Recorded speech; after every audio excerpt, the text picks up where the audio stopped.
Welcome to Driven, the Unscripted Success podcast, with your hosts, Mike Manino and Nariman Hamden, bringing you insights and stories on achieving personal, professional, and financial success. Hey guys, I'm Nariman Hamden, and this is Driven, Unscripted Success podcast. Subscribe and follow us on YouTube, Spotify, and Apple. We've got an awesome guest on today. We have Hector Chichoni. He is an immigration attorney. He practices in the area of the U.S. and global immigration law. He chairs the firm South Region Immigration Practice. He was previously he was the co-chair of the East Coast Immigration Practice for a multi-jurisdictional global law firm.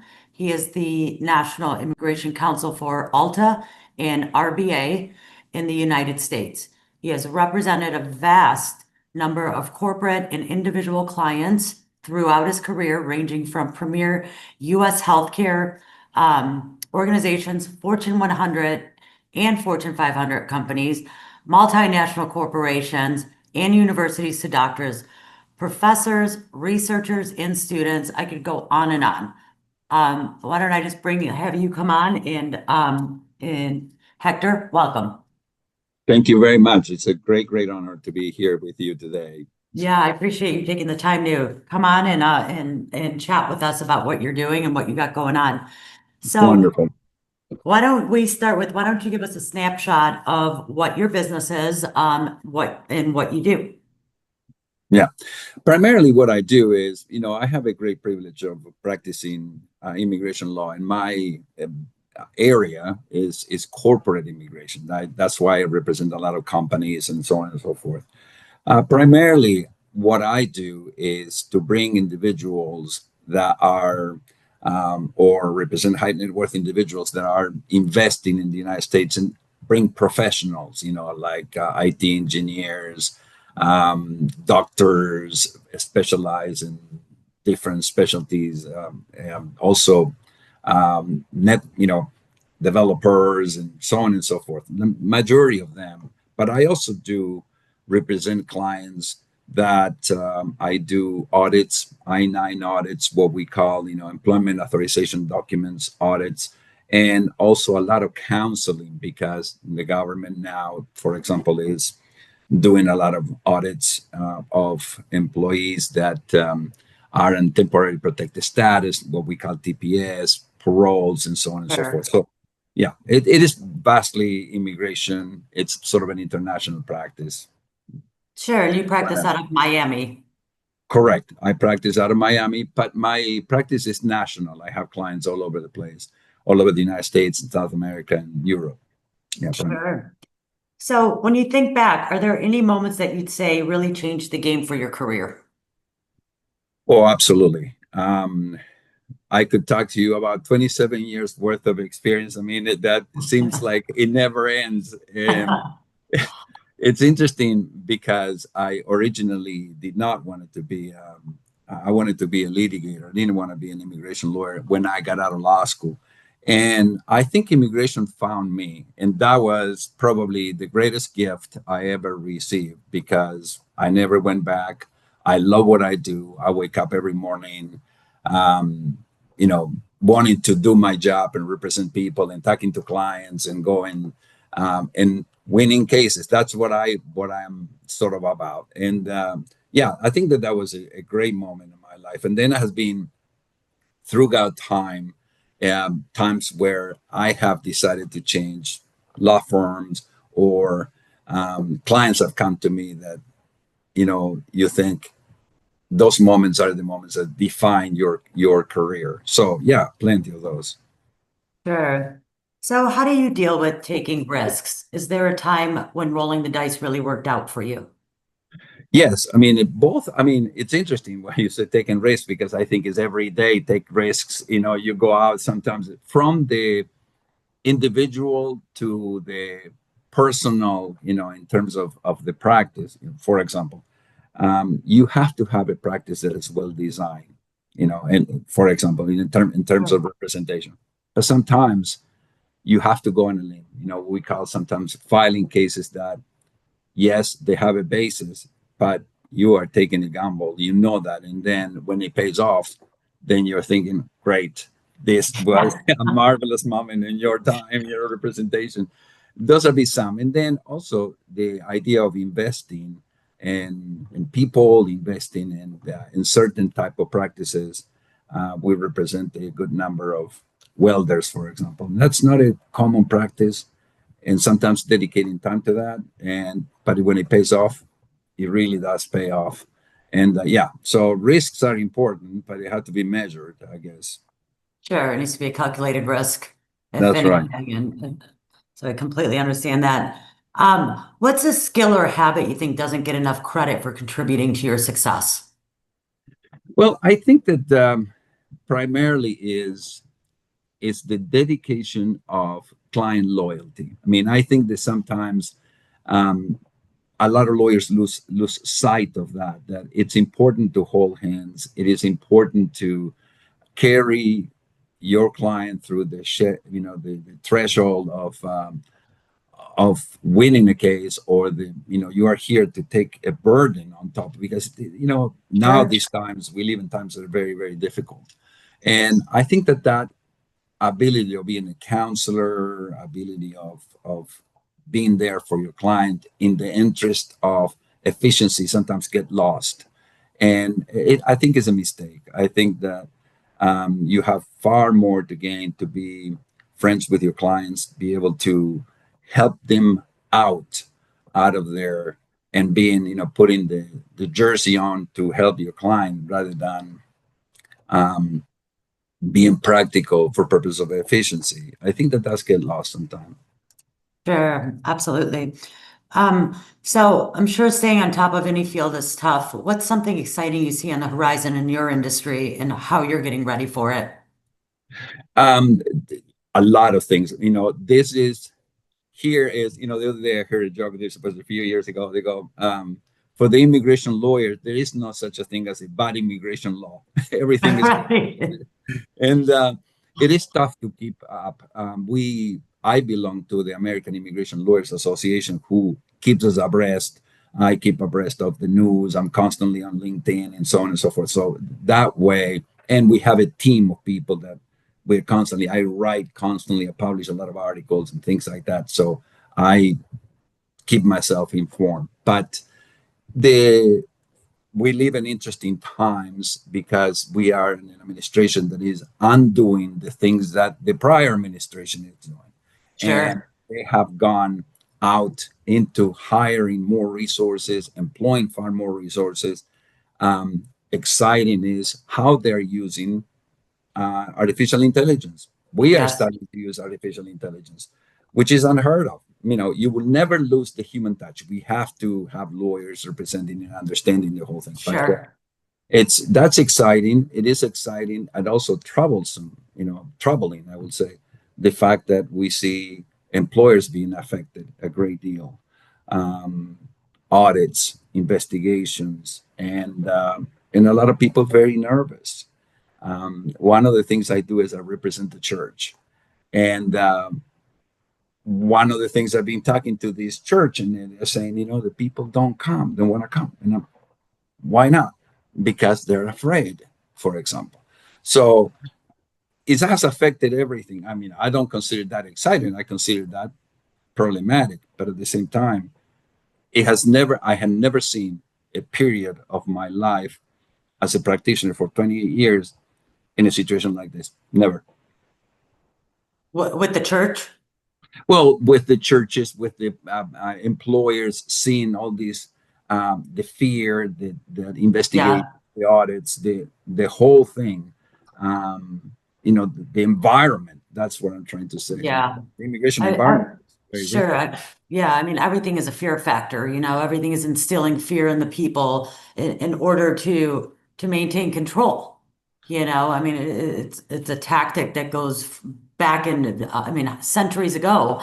And it comes down basically, I mean, it's no different than back 20, 30, or 1,000 years ago. You have to educate yourself. You have to be able to know and the only way you know what's true and what's not true is by reading, educating yourself, and doing your own due Absolutely. diligence.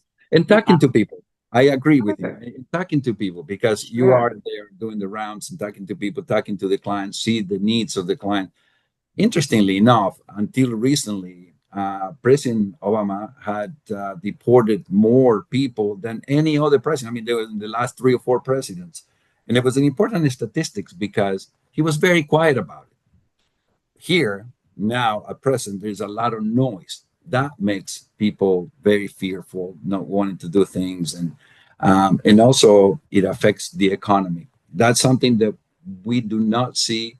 It's a sort of subtext. I mean, we don't see that a lot, but a great impact is being laid on the economy in terms of blue collar jobs, for example, Sure. because people are fearful and all that. So it is very interesting times in which we live. Really, no doubt. Yeah, absolutely. And I know, with AI coming out, becoming stronger and stronger, and more evident in professions and just everyday life now.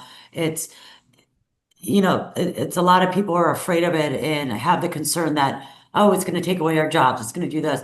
Well, yes and no, that it's going to take away jobs, but the ones that are going to end up having those secure jobs, besides, lawyers and, doctors and whatnot, is the ones that educate themselves and go into AI to help these corporations navigate it, market it, utilize it, you know? Absolutely.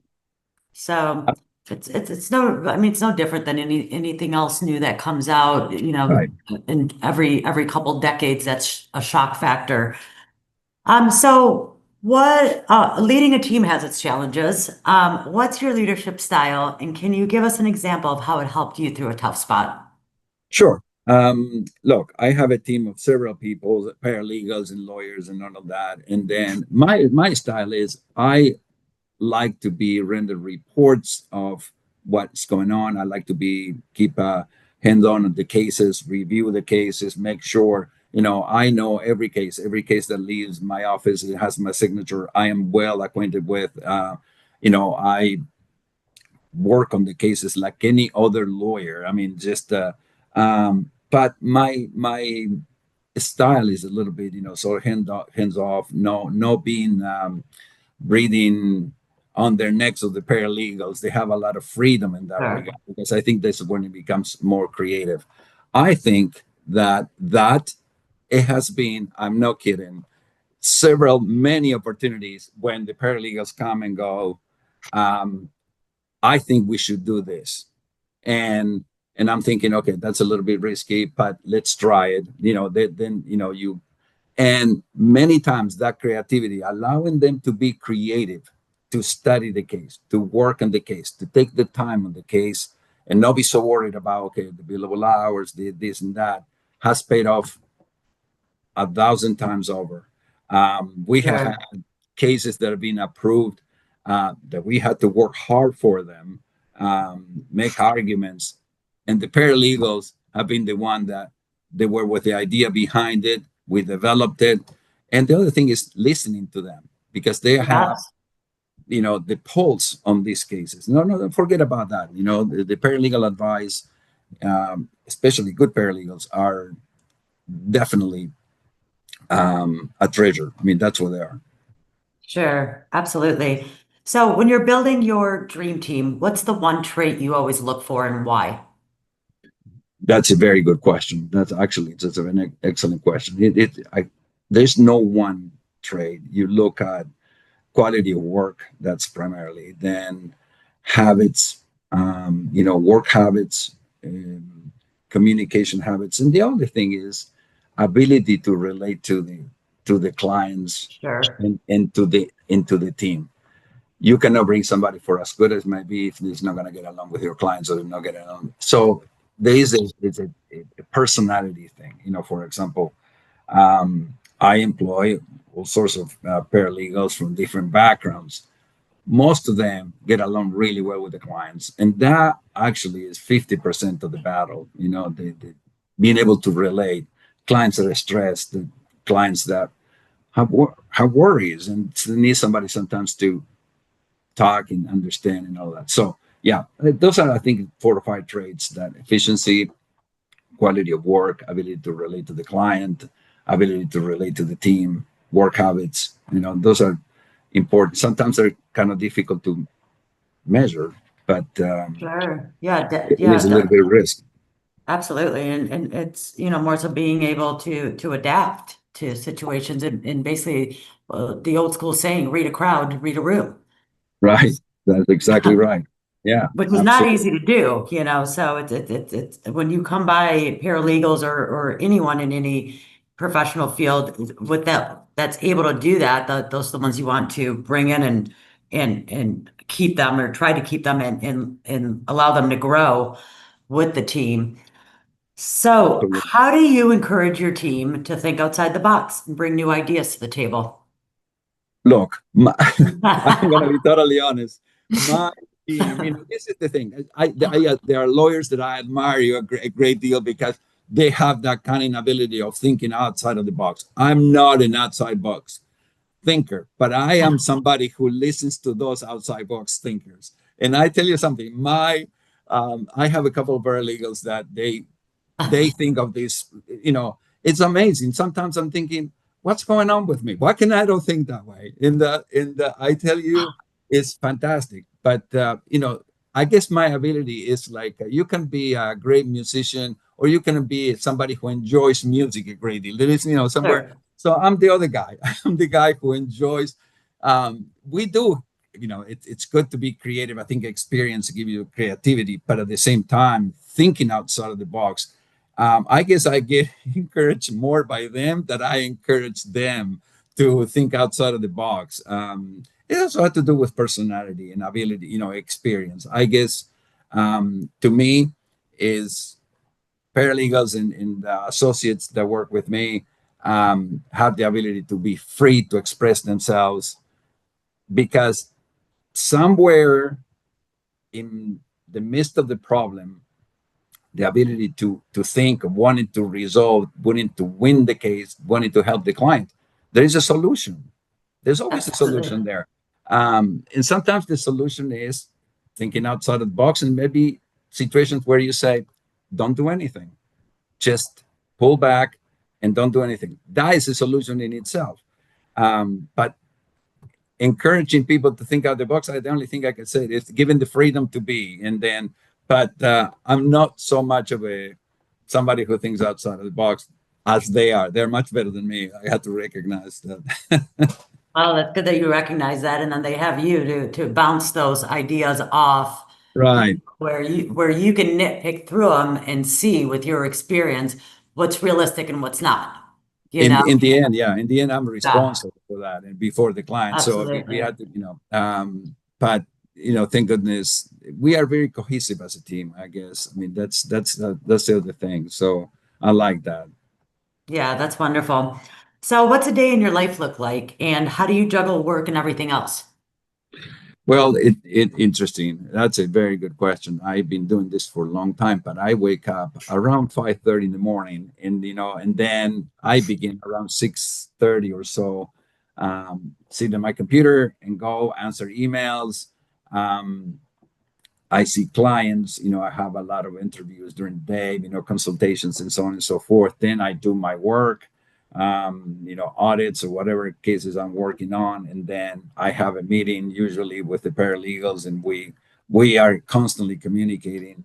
And then my day ends around 7:30, 8 o'clock. I mean, believe it or not, and sometimes work through lunch. Although I probably should skip more lunch than I should skip more lunch even to get a little bit fitter. But again, I mean that's a typical case, and sometimes we have to work on weekends. I mean that's goes without Sure. saying. Saturday mornings, mid afternoons, and then so you can enjoy it. It is hectic work, especially Yeah. it is hectic work. It is, but it's very rewarding at the same time, and not so much. It is rewarding economically speaking, financially speaking, but more than anything else is the satisfaction that you get out of the clients. Recently, a couple of my clients got naturalized to be citizens, and boy, they were so happy because it has been a long route. It's been a long road. I mean, it was seeing them, it seems like I was becoming a citizen all over again. It was like I think I was happier than Yeah. they were because for them. So these stories, they're very rewarding in that regard. Very so, yeah. Typical. That's where it is. Is my day. That's fantastic. So I see all the books behind you, so we're gonna roll right into that question. Has there been a book, a podcast, or someone that's really changed your approach or outlook? Look, you know, one particular, one particular book that has changed my life. I cannot see that. I mean, I have read so many. I have books. I love books. I guess um, all lawyers love books and love to read. I'm a historian at heart.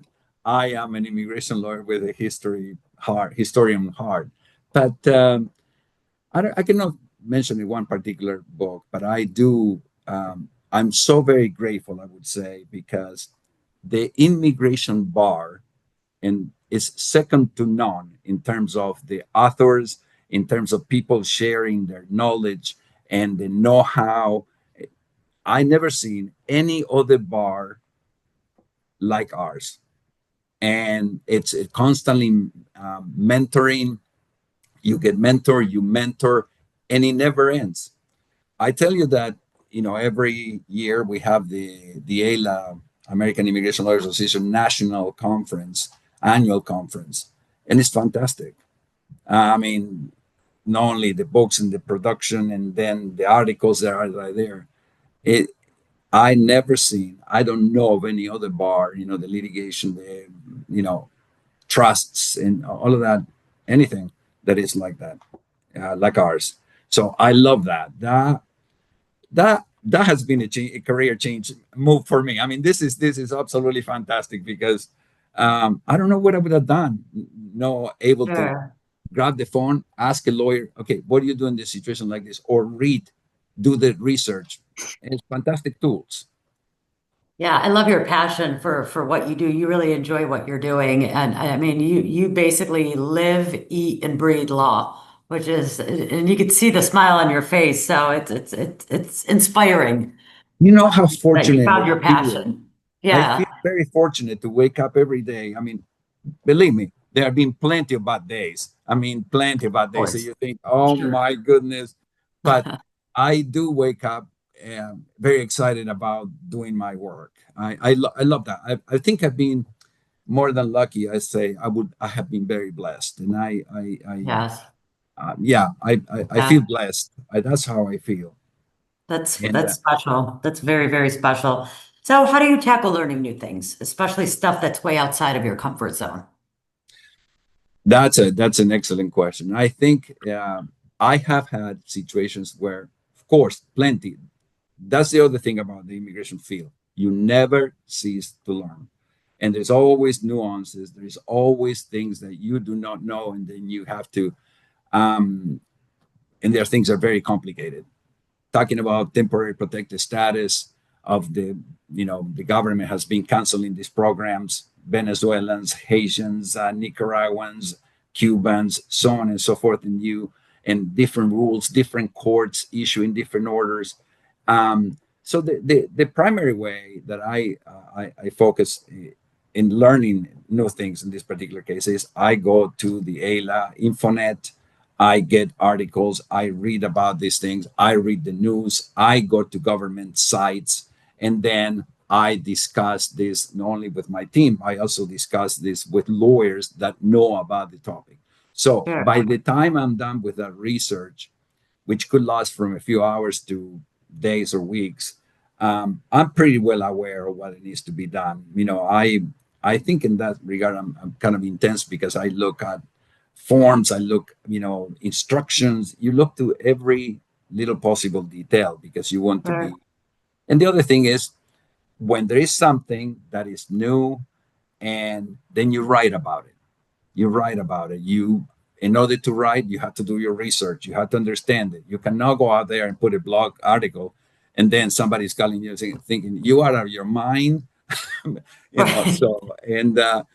So that's the other thing, the other benefit of writing. you write articles, and then, you know, that Sure. forces you to learn. Absolutely. So transitioning to some alternative investments, managing finances is crucial both in business and in personal life. How do you approach financial planning to ensure stability and growth in both areas? Well, I mean, if we're talking about it's a financial planning, it's important. I work for a very large firm, and then in a certain sense, those are things that I don't have to worry if I'm a sole practitioner. That's, the firm has a program for partners, even the personal, and then for the paralegals and the associates and all of that. And then, so in that sense, now in terms of the budget or the financial group, that's a little bit tougher. I mean, tougher because we require budgets in advance. You have to calculate salaries, you have to calculate hours, projections of hours, projections from clients. You can measure to a certain extent, but there's always that question mark. Um, and you have to put the hours, you have to sit down, program. Hopefully, we have already a plan that we review next year in advance, and that is it's extremely helpful. And then you meet with people, the people that know the Sure. economics within the firm. So I guess that I don't know if that answers It for. does, as far as on that end, absolutely. And then, I'm sure, obviously it sounds like things are going well for you in your business. As you're looking towards the future, I'm just wondering, like, if or have you invested in passive income? What are some things that you've invested in for passive income in the past? That's interesting. Yeah, that's interesting. We do, personally speaking, we have some real estate properties, you do those kind of things, Sure. that rentals and things like that. I mean, in terms of passive income, you have to diversify. I mean, you have to, if you're Yes. asking me personally, you have from Social Security, 401k, pension plan, and you have your properties or whatever, you always have to prepare for the future, and it's always your savings and so on and so forth. And I mean, if that is what you ask me, then I said, yeah, you have to invest, keep for a rainy, save for a rainy day, and so on and so forth. But Sure. you have to be smart about it because things can go south really quick. Absolutely. Absolutely. So what's on the horizon for you? Any big goals or projects you're excited about? What's coming I up? am, yes, very excited about it. I think it's interesting because the economy is giving mixed signals. Big Yes. clients do not like big signals, mixed signals. They don't like that. They usually, and yet, when I talk to clients, they're thinking about the future. They want to have a relationship with the United States. They want to come. They want to do things. Sure. They think that the economy will eventually rise up, that will overcome all these hurdles. And I am positive. I think that there's going to be two things. The economy is going to improve. I think there will be more people. It's going to be tougher to bring individuals and professionals because the government is giving priority to people from here. There's no doubt about that, and Sure. it's not a bad thing. And then the other thing is that the foreign companies and they actually, regardless of what happens of the tariffs and all of that, they want to do business in the United States. They are willing to do that. And I see, Sure. however, I would say that this government, this administration, is far more intense than past, and there's going to be more investigations, more audits, and it's going to require employers to step up. Not a bad Absolutely. thing, not a bad thing, but also a nice thing, until it's levels off, and then we live with that situation. I mean, that's what happens all the time. Yeah, I mean, we're in a state of the government and the economy, all of it's in a state of reconstruction, Yes. and fixing things and adding things and figuring out what's the best for the people, people coming in and people living here as well.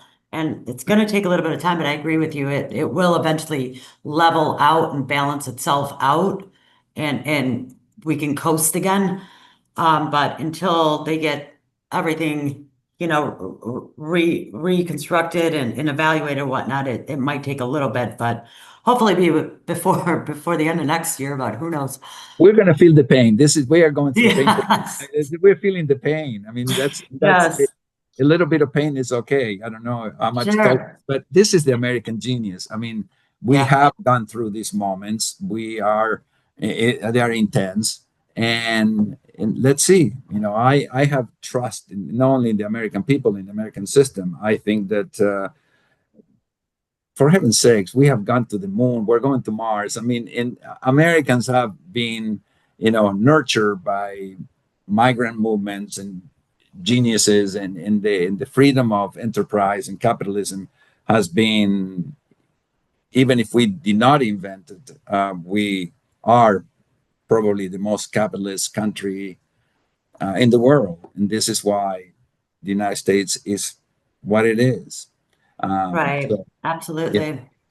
Absolutely. So if you had one nugget of advice to for someone wanting to follow in your footsteps, what would that be? Looking in retrospect, and the best thing I could say is, look, make sure that you love what you do, that what you want to know. It's hard to find out um, what you love when you have not done it. In a certain sense, I remember telling my wife, and look, I never wanted to be an immigration lawyer. And then finding out that God has said to me, sort of thing, look, this is what you need to do. Don't be stupid. Don't go the other direction. Just trust me on this one. And I think that is recognizing the moment, make sure that you love what you do, and then go at it with gusto and don't look behind. Just look forward. And that's it. I think that if you do that, work hard at it, be involved, care for your clients, all that encompasses, I think things will take care of themselves. They will. I never seen somebody who feels that way and have not been successful in whatever field they choose. Absolutely. You have to like what you do and you have to have passion for it and the zest to want to learn everything about it and to True. help others out that need your help in that field or, Yeah. that expertise. Well, I appreciate you coming on. If someone wanted to get a hold of you, how does one get a hold of you? Well, they can get hold of me by Hector. My email is Hector, Hector .Chichoni, Chichoni, at gmlaw.com. They can write to me anytime, even if they have any questions. I'm happy to do that. I'm always available for people. So That's wonderful. And he's also on LinkedIn, so you can find him on LinkedIn as well with correct. I'm in LinkedIn. I'm in Instagram. I'm all over the place. But yep, he's all over the place, so you can't miss him. Well, thank you so much for coming on. I thank appreciate you. It has time. been a real pleasure. Thank you so Likewise. much. It's been a pleasure being with you. Likewise, I appreciate it. And thanks for tuning in, guys. So if you want to get a hold of Hector and need his help with anything related to immigration and corporate immigration, that's how you get a hold of him. See you guys next time. Thanks for listening to Driven, the Unscripted Success Podcast. Want to share your story? Apply to be a guest at drivensuccesspodcast.com/guest.